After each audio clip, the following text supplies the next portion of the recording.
नमस्ते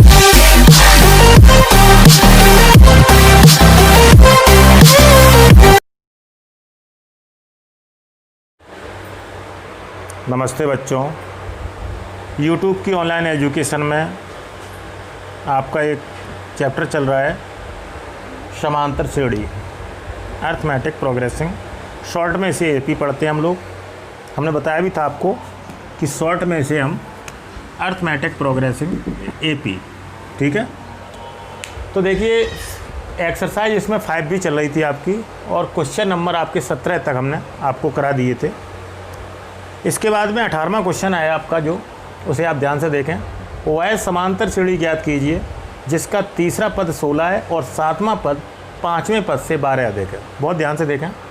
देखिए आपको समांतर श्रेणी बनानी है, देखिए आपको समांतर श्रेणी प्राप्त करनी है, ठीक।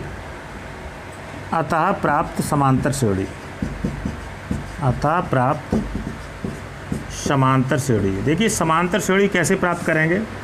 सबसे पहले आप लिखेंगे प्रथम पद, ठीक है, कॉमा लगा के आप लिखेंगे द्वितीय पद, कॉमा लगा के लिखेंगे आप तृतीय पद। कम से कम 3 पद लिखेंगे। प्रथम पद को वैसे T1 कहते हैं, द्वितीय पद को T2 कहते हैं, तृतीय पद को T3 कहते हैं, डॉट डॉट डॉट। और प्रथम पद के जगह पे आप A लिखते हैं, द्वितीय पद की जगह पे A+D लिखते हैं, तृतीय पद की जगह पे A+2D लिखते हैं। ये फॉर्मूले हैं आपके, डॉट डॉट डॉट। यानी A और D को मान प्राप्त हो जाए आपको तो आप समांतर श्रेणी बना सकते हैं, ठीक है। तो सबसे पहले तो A और D निकालेंगे, सॉल्यूशन में लिखेंगे माना कि समांतर श्रेणी AP का प्रथम पद A तथा सार्वंतर D है, तथा सार्वंतर कॉमन डिफरेंस पदांतर D है, ठीक है। प्रश्नानुसार पहली शर्त आपको ये है कि तीसरा पद 16 दे रहे हैं, यानी कि AP का तीसरा पद 16 है, तीसरा पद 16 है। ये सवाल कह रहा है प्रथम शर्त के अनुसार। तो यानी कि आप लिख सकते हैं कि तीसरा पद बराबर 16। तीसरा पद को T3 कहते हैं, इक्वल टू 16 लिख सकते हैं। तीसरे पद का सूत्र जानते ही हैं आप, A+2D equal to 16। Equation number first. पुनः दूसरी शर्त क्या कह रहे हैं उस पर ध्यान दें आप लोग। तथा 7वां पद 5वें पद से 12 अधिक है। AP का 7वां पद, समांतर श्रेणी का 7वां पद 5वें पद से 12 अधिक है।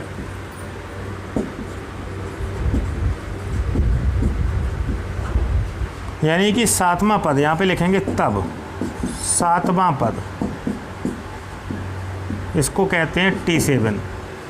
5वें पद से 5वां पद लिखेंगे आप, 5वां पद, इसे हम कहते हैं T5।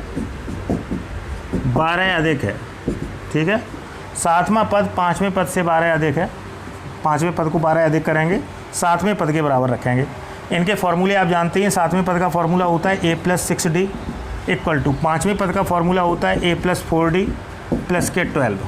A से A कट हो जाएंगे आपके। 4D का पक्षांतर करें आप, यहाँ पे लिखेंगे पक्षांतर करने पर तो आपका मिलेगा 6D - 4D equal to 12, 2D equal to 12, D equal to गुणा का पक्षांतर भाग, तो आपका होगा 12/2, 2 छक्का 12, D बराबर 6। ये D का मान समीकरण 1 में रख दें तो A का मान आ जाएगा। यहाँ लिखेंगे पुनः D का मान समीकरण 1 में रखने पर, समीकरण 1 है आपका A+2D, A+2D equal to 16। A+2 multiply D का वैल्यू 6 रखेंगे बराबर 16, तो A+6 दूनी 12 बराबर 16। 12 का पक्षांतर कर दें आप तो A बराबर आएगा 16 - 12, A बराबर 4। तो D का मान 6 आएगा और A बराबर 4। तो सीरीज बना लें, A की जगह पे 4 रखेंगे, comma 4 + 6, comma 4 + 2 × 6 comma dot dot dot. तो आपकी सीरीज बनेगी 4, 6, 4, 10, 6 दूनी 12, 4, 16, कॉमा डॉट डॉट डॉट। ठीक है, तो ये आपकी सीरीज प्राप्त होगी। इस सवाल को आप नोट करें। अगला क्वेश्चन है आपका बच्चों, समांतर श्रेणी। शॉर्ट में लिखा है 7 श्रेणी का मतलब समांतर श्रेणी 3, 15, 27, 39 डॉट डॉट डॉट का कौन सा पद उसके 54वें पद से 132 अधिक है। तो सॉल्यूशन में दी गई एपी जो है वो आप लिखेंगे दी गई समांतर श्रेणी, दी गई एपी। क्या एपी दी गई है आपको? 3, 15, 27, 39 डॉट डॉट डॉट। ठीक, इसमें आप पहले प्रथम पद लिखें। पहले नंबर का पद होगा प्रथम पद। प्रथम पद ए बराबर आपका 3 है। सार्वंतर या पदांतर भी कहते हैं इसे हम, common difference d = T2 - T1। ठीक है, तो ये d का वैल्यू निकलेगा आपका 15 - 3, d = आएगा 12। ठीक है, ए और डी के मान आ चुके हैं आपके। इसमें कह रहे हैं कि कौन सा पद उसके 54वें पद से 132 अधिक है। तो यहाँ पे लिखेंगे कि माना कि n वां पद, n का मान निकालना पड़ेगा आपको, n वां पद AP के 54वें पद से 132 अधिक है। तब nवां पद को आप कहते हैं Tn। तो माना कि nवां पद Tn है जो AP के 54वें पद से 132 अधिक है। तब क्या लिखेंगे आप? nवां पद, बहुत ध्यान से देखें, nवां पद यानी कि Tn AP के 54वें पद से, यहाँ लिखेंगे 54वां पद T54 से 132 अधिक है। ठीक है, तो nवां पद AP के 54वें पद T54 से 132 अधिक है। इसमें फॉर्मूले लगाएंगे। nवां पद का सूत्र होता है आपका a + n - 1 × d = 54वें पद का सूत्र होगा a + 53d + 132। इसे सॉल्व करें तो a से कट हो जाएगा, या वैल्यू रख के कट कर दें। ठीक है, इसके बाद में d का मान रखेंगे तो आपका रहेगा n - 1 × d का वैल्यू आपका है 12 बराबर 53 × 12 + 132। ठीक है, इसके बाद हम लोग क्या करेंगे कि 12 कॉमन ले लें आप। तो n - 1 × 12 = यहाँ 12 कॉमन ले लें तो 53 + 12 कॉमन लेंगे, 12 एकम 12, 11 बचेंगे आपके। 12 से 12 कट कर दें तो आपका रहेगा n - 1 = 3 और 1 4, 5 और 1 6, 64। n का पक्षांतर कर दें आप, पक्षांतर, तो n बराबर आएगा 64 + 1, n बराबर 65। इसका मतलब ये हुआ कि Tn मतलब 65वां पद, यहाँ लिख देंगे। अतः AP का 65वां पद, n का मान 65 आया है, AP के श्रेणी के 54वें पद से 132 अधिक होगा। ठीक है, n का मान जो आएगा वही शो करेगा। n का मान 65 आया तो 65वां पद आपका 54वें पद से 132 अधिक होगा। ठीक है, इसे आप नोट करें। अगला क्वेश्चन है बच्चों आपका, दो समांतर श्रेणियों का सार्वंतर समान है। देखिए सार्वंतर क्या होता है? पदांतर, कॉमन डिफरेंस, जिसको हम D कहते हैं। दो श्रेणियाँ हैं, उनके दोनों के आपके समान है। यदि इनके 100वें पद का अंतर 100 है तो 1000वें पद का अंतर क्या होगा? ठीक, बहुत अच्छा सवाल है, मोस्ट इम्पॉर्टेंट क्वेश्चन है। तो देखिए सबसे पहले तो दो समांतर श्रेणी के सार्वंतर समान है। यहाँ पे लिखेंगे चूँकि दिया गया है कि दो AP के दो समांतर श्रेणी के सार्वंतर समान है। सार्वंतर को कई नामों से जानते हैं, पदांतर भी कहते हैं। पदांतर समान है तब माना कि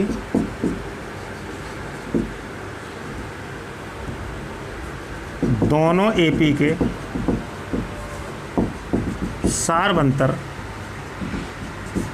डी है।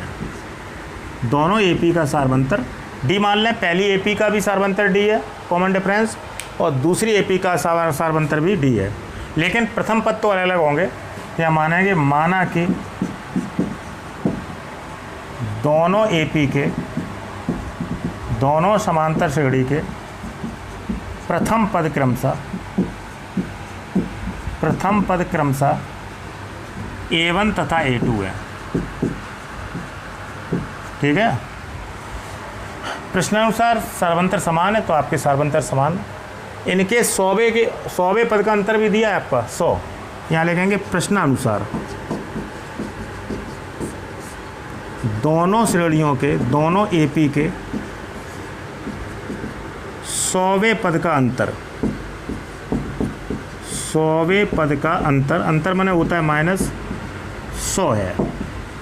इसका मतलब क्या है, पहली एपी का 100वां पद, पहली समांतर श्रेणी का 100वां पद, बहुत ध्यान से देखें, माइनस दूसरी एपी का 100वां पद। अंतर माने माइनस लगा दिया हमने, अंतर आपका कितना दे रहे हैं, 100 है। बहुत ध्यान से देखें। तो पहली एपी का 100वां पद, डायरेक्ट सूत्र बनाएं, आप लिखेंगे A1 + 99D1, A1 + 99D, क्योंकि सार्वंतर डी है, माइनस दूसरी एपी का 100वां पद बनाएं A2 + 99D = 100, माइनस इनका गुणा करेंगे तो A1 + 99D minus A2 minus 99, minus इनका अंदर गुणा हो गया = 100। 99D कट जाएंगे आपके, आपका बचेगा A1 - A2 = 100।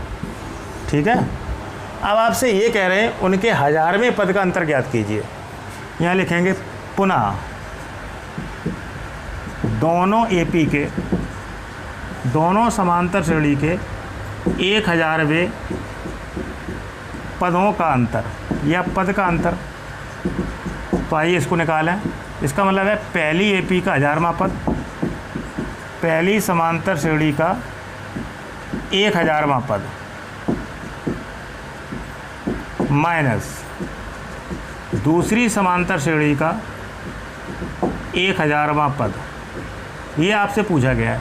1000वें पद का सूत्र क्या बनेगा, A1 + 999D1, D1 नहीं, ओनली D, क्योंकि D माना है सार्वंतर।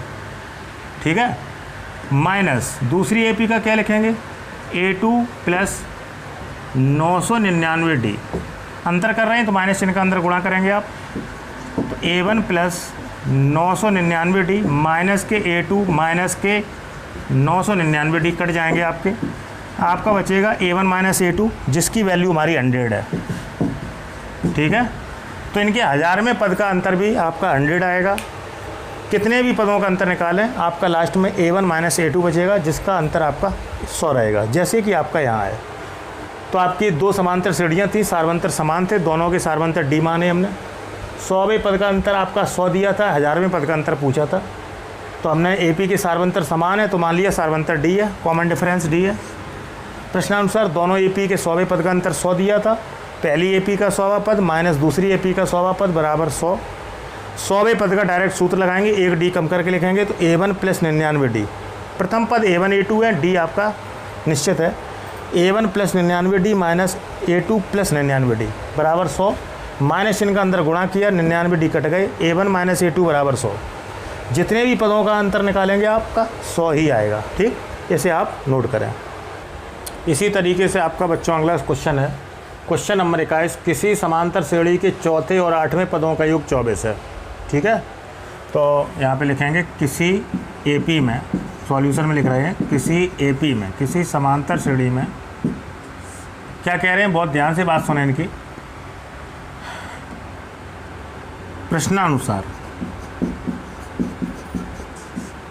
प्रश्नानुसार पहली शर्त आपसे कह रहे हैं चौथे और 8वें पदों का योग 24 है। एपी के चौथे तथा 8वें पदों का योग 24 है। ठीक है, यानी चौथे और 8वें पदों का योग 24 है, यानी कि चौथा पद जिसे T4 कहते हैं, प्लस 8वां पद जिसे T8 कहते हैं, इसका योगफल 24 है। ठीक है। आगे कह रहे हैं छठे और 10वें पदों का योग 44 है।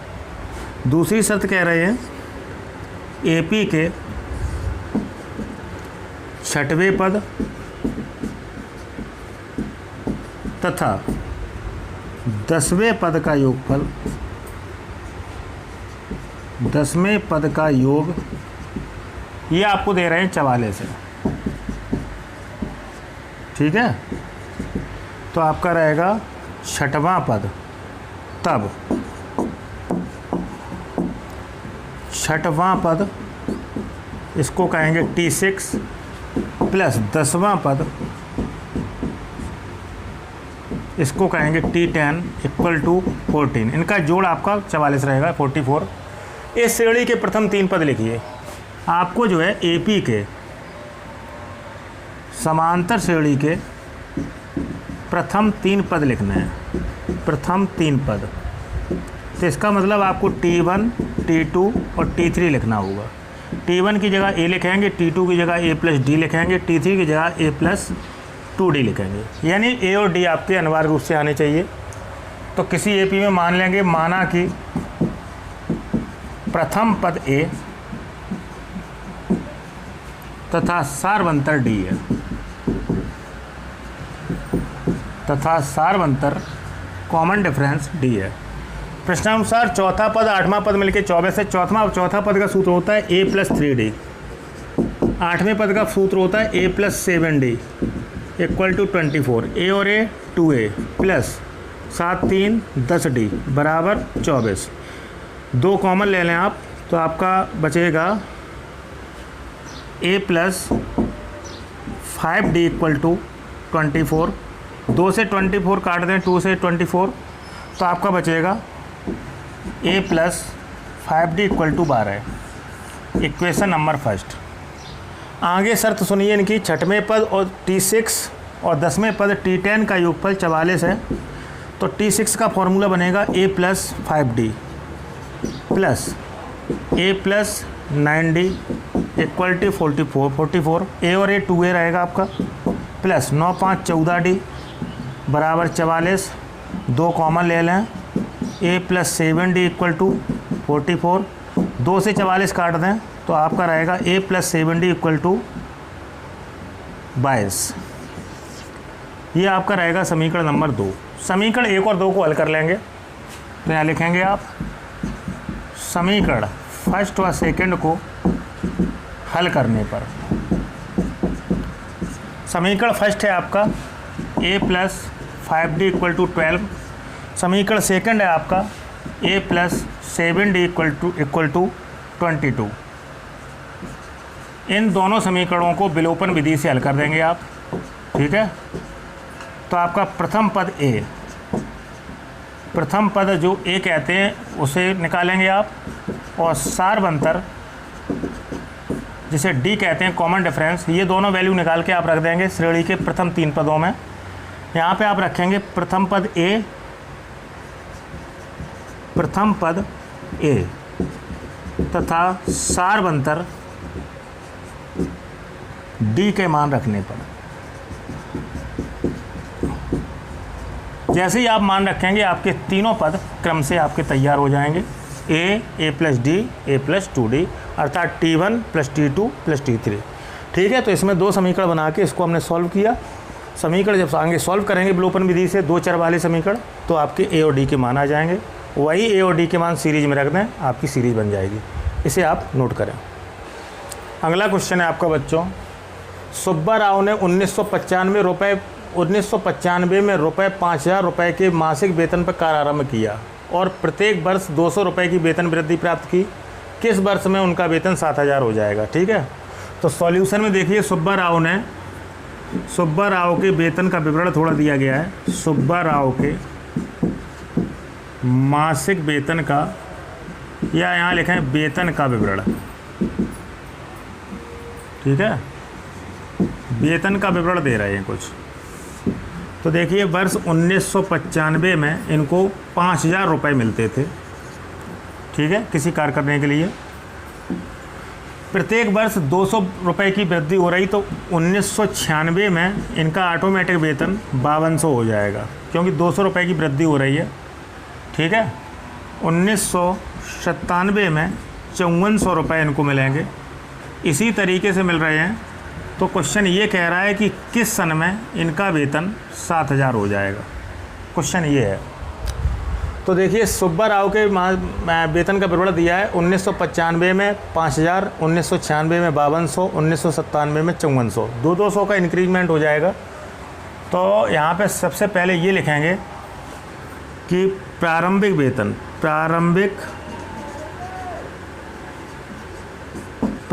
वेतन इनका जो था, प्रारंभिक मासिक वेतन,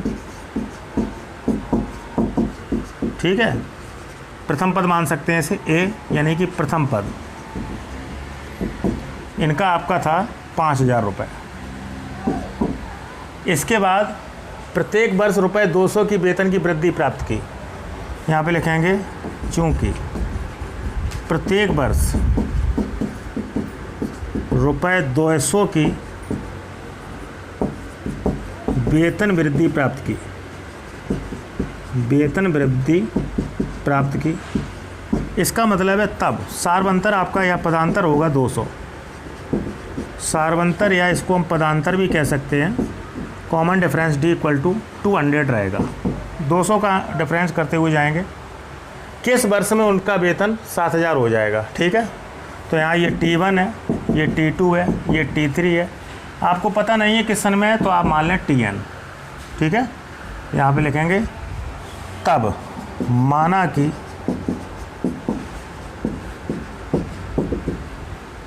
nवें वर्ष में इनका वेतन, सुब्बा राव का वेतन रुपये 7000 हो जाएगा, ठीक है। तो nवां वर्ष, ठीक है, तो nवें वर्ष का मतलब nवां पद हो गया ये। तो आप लिखेंगे TN बराबर आपका होगा 7000। तब TN का सूत्र लगाएं आप, A plus n-1 into D equal to 7000। A और D के मान रखेंगे, A का मान रखें 5000 प्लस n निकालना -1, D का मान 200 बराबर 7000। 5000 उस साइड में भेज दें, पक्षांतर कर दें आप। पक्षांतर करने पर तो आपकी कैलकुलेशन रहेगी n-1 इंटू 200 बराबर 7000 माइनस 5000। तो आपके रहेंगे n-1 इंटू 200 इक्वल टू 2000। गुणा का पक्षांतर भाग, n-1 बराबर 2000 बटे 200, 2 जीरो कट जाएंगे आपकी, 2 दामन 20। n-1 बराबर 10, 1 भेज दें मात्र उस साइड में, n बराबर होगा 10 प्लस 1, n इक्वल टू 11। यानी 11वें वर्ष इनका वेतन जो है 7000 हो जाएगा। नीचे लिख देंगे, अतः 11वें वर्ष इनका वेतन 7000 हो जाएगा। अगर वर्ष भी निकालना चाहें तो 11वां वर्ष आप डिनोट कर सकते हैं, ठीक है। तो T1 आपका 1995 है, इसी तरीके से T2 96 है, T3 97 है, ठीक है। तो इसी तरीके से 11वां वर्ष भी आप अपने हिसाब से निकाल सकते हैं। वैसे इतना पर्याप्त है, नीचे लिख देंगे, अतः 11 वर्षों बाद वेतन इनका 7000 हो जाएगा, ठीक है। इसे नोट करें आप। इसी के साथ बच्चों इस एक्सरसाइज का लास्ट क्वेश्चन है, ठीक है, इसे आप थोड़ा ध्यान से देखें। पिछले क्वेश्चन पे आधारित है। क्वेश्चन नंबर 23 आपका, रामकली ने किसी वर्ष के प्रथम सप्ताह में ₹5 की बचत की और फिर अपनी साप्ताहिक बचत ₹1.75 बढ़ाती गई। यदि nवें सप्ताह में उसकी साप्ताहिक बचत ₹20 या 75 पैसा हो जाती है तो n का मान ज्ञात कीजिए। बिल्कुल पिछला सवाल है। तो यहाँ पे सॉल्यूशन में आप दिखाएंगे रामकली की साप्ताहिक बचत, ठीक है।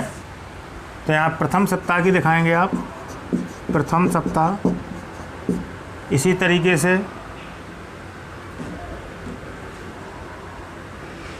दूसरा सप्ताह,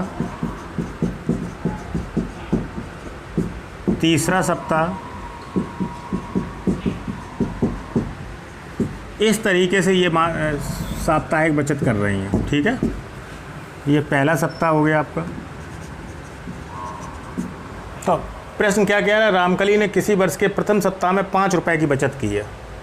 रामकली की साप्ताहिक बचत क्या है, इन्होंने पहले सप्ताह में 5 रुपए की बचत की है। यहाँ लिखेंगे चूँकि पहले सप्ताह में, बहुत ध्यान से सुनेंगे बात, पहले सप्ताह में 5 रुपए की बचत की है।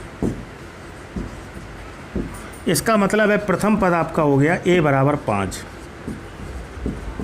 ठीक है, पहले सप्ताह में 5 रुपए की बचत की है और फिर अपनी साप्ताहिक बचत 1 रुपया 75 पैसा बढ़ाती गई, यानी कि 1 रुपये 75 पैसा बढ़ाती गई, यानी 5 रुपये पहले हैं तो दूसरे सप्ताह में होंगे 5 प्लस 1 रुपये 75 पैसा, तो आपका हो जाएगा ये 6 रुपया 75 पैसा।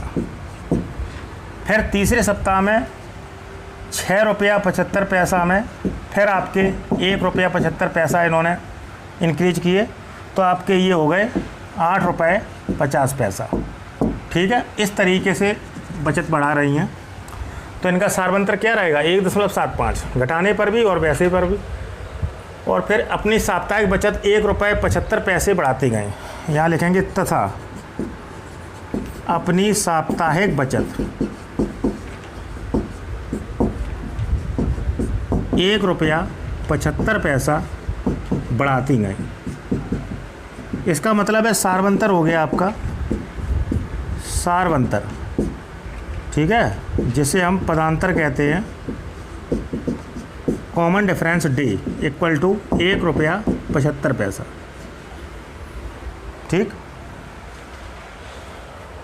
किस सप्ताह में साप्ताहिक बचत 20 रुपया 75 पैसा हो जाती है, 90वें सप्ताह में। जैसे आपका ये पहला सप्ताह है T1, दूसरा सप्ताह है T2, तीसरा सप्ताह है T3। 90वें सप्ताह में इनकी साप्ताहिक बचत हो जाती है 20 रुपया 75 पैसा। तो n का मान निकालना है, तो यहाँ लिखेंगे पुनः 90वें सप्ताह की मासिक बचत या साप्ताहिक बचत दिया है। 90वें सप्ताह की साप्ताहिक बचत आपकी दी गई है 20 रुपया 75 पैसा। तो n का मान निकालना है, तो nवा पद का सूत्र होता है Tn, तो Tn इक्वल टू लिखेंगे 20 रुपया 75 पैसा। Tn का सूत्र लगाएंगे a plus n minus 1 into D equal to 20 रुपया 75 पैसा। इसे सॉल्व करेंगे, a और d के मान रखेंगे। a का मान है आपका 5 प्लस n निकालना है माइनस 1, d का मान कितना है 1 रुपया 75 पैसा बराबर 20 रुपया 75 पैसा। प्लस का पक्षांतर भाग प्लस का पक्षांतर माइनस, पक्षांतर कर दिया हमने।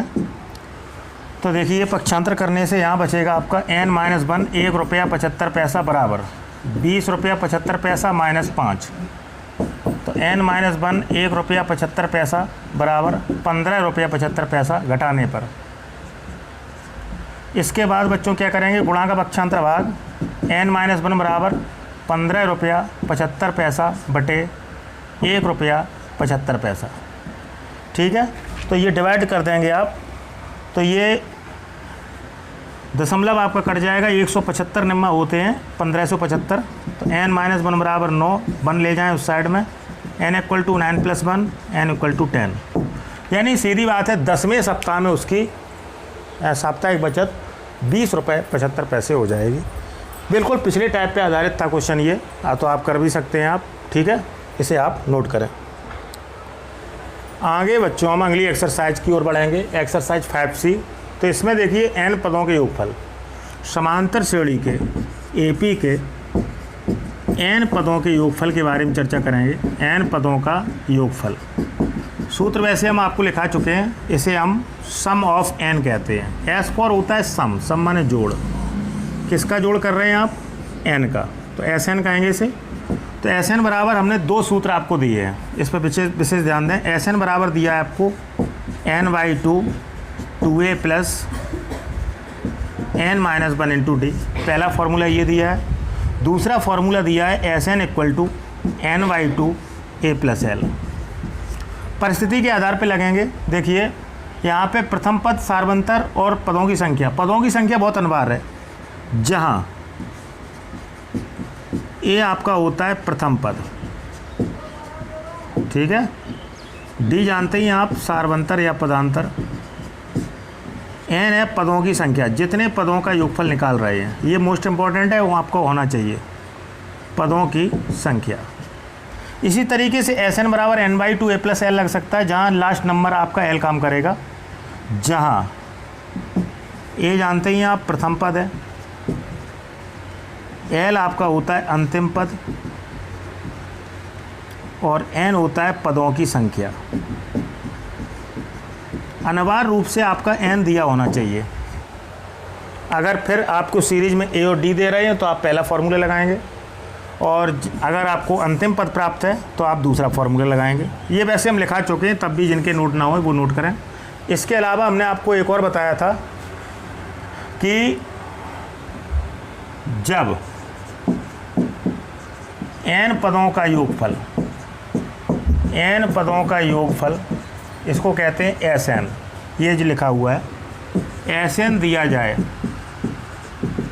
तथा n वां पद टी एन पूछा जाएगा, टी एन पूछा जाए, तब क्या करते हैं, टी एन का एक सूत्र लगता है आपका S N minus one. Most important formula है आपके लिए, बहुत ज़्यादा पूछा जाता है ये, तो इसको भी तैयार करें। ये सब फार्मूले पढ़ा चुके हैं, हम लिखवाए थे हमने एक दिन, फिर भी आपको रिवाइज करवा रहे हैं क्योंकि अभी आपका काम है। एपी का प्रथम ऋणात्मक पद पूछें, समांतर श्रेणी का प्रथम ऋणात्मक पद,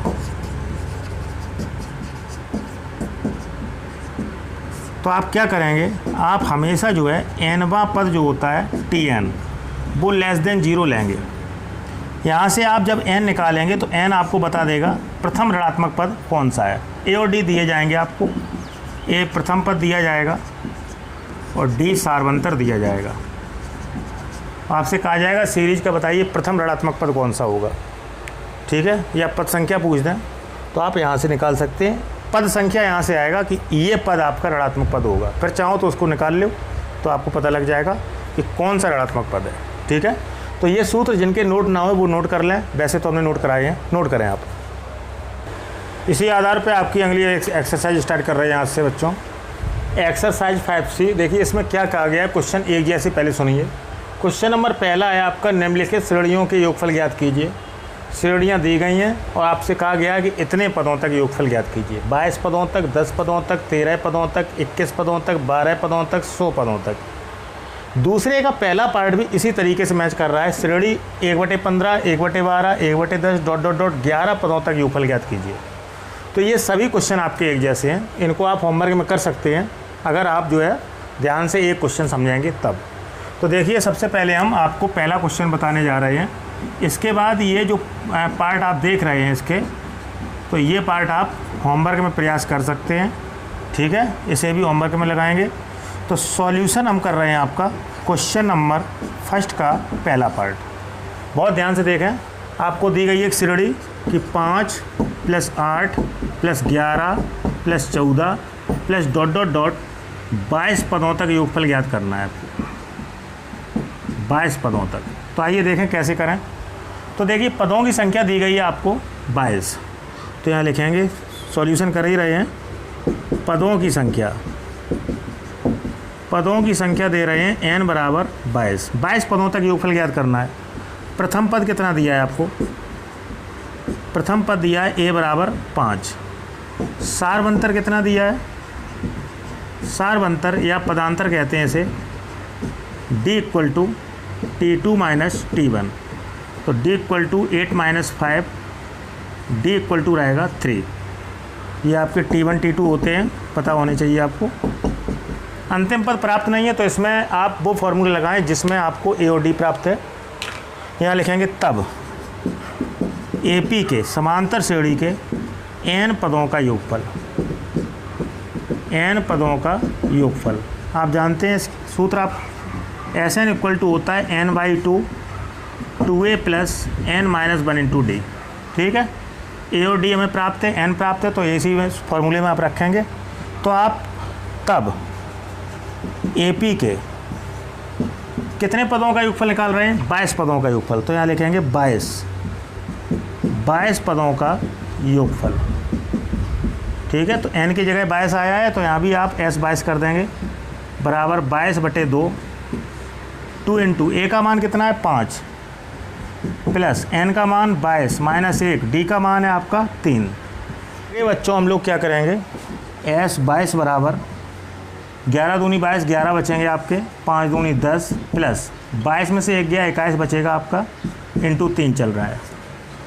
तो s 22 बराबर होगा 11 ब्रैकेट 10 प्लस 21 दिया होते हैं 63। तो s 22 बराबर होगा आपका 11 ब्रैकेट, ये आपका बचेगा 73। तो आप निकाल सकते हैं s 22 बराबर होगा आपका 11 3 33 3 11 7 77 78 79 80। आपका योग आएगा बच्चों 803। ठीक है, इसे आप नोट करें। इसी आधार बच्चों आप बाकी के पार्ट प्रयोग कर सकते हैं। ठीक है, इसी आधार पर बच्चों यदि किसी भी क्वेश्चन में आपको समस्या है, किसी सवाल में दिक्कत है, किसी लाइन कोई स्टेप या पूरा सवाल पूरा कॉन्सेप्ट क्लियर नहीं है, तो आप हमें कमेंट कर सकते हैं। ठीक है, कमेंट करके पूछ सकते हैं, तो हम आपको विधिवत रूप से उसकी जानकारी आपको देंगे, पूरी सहायता करेंगे आपकी। इसी के साथ साथ बच्चों यदि चैनल आपने सब्सक्राइब नहीं किया है तो आप चैनल सब्सक्राइब करें, जिससे हमारे प्रतिदिन की वीडियो निरंतर आप तक पहुंचते रहें। जब वीडियो देखा करें तो वीडियो आपको पूर्ण क्लियर हो रहा है, पूरा कॉन्सेप्ट क्लियर हो रहा है, तो वीडियो को लाइक किया करें। ठीक है, जिससे हमें पता लगता रहेगा 10th के कितने स्टूडेंट वीडियो देख रहे हैं, उसमें नंबर ऑफ़ स्टूडेंट पता लग जाता है। इसके अलावा इस चैनल की लिंक या वीडियो की लिंक आप शेयर भी कर सकते हैं अपने दूसरे मित्रों में, साथियों में, तो वो भी वीडियो के माध्यम से चैनल तक पहुंच सकते हैं। चैनल को सब्सक्राइब कर सकते हैं। ठीक है, और वीडियो लाइक कर सकते हैं। ठीक है, जिससे उनको भी प्रतिदिन दैनिक रूप से वीडियो मिलने लगेंगे, संडे को छोड़कर। ये प्रक्रिया आपके मित्र या साथी भी आगे बढ़ा सकते हैं, जिससे कि सभी पढ़ने वाले बच्चों तक ये चैनल पहुंच सके और वो पढ़ाई के प्रति आकर्षित हो सके। ठीक है, आज के लिए बच्चों इतना ही रखेंगे, पढ़ते रहें। ठीक है, नमस्ते।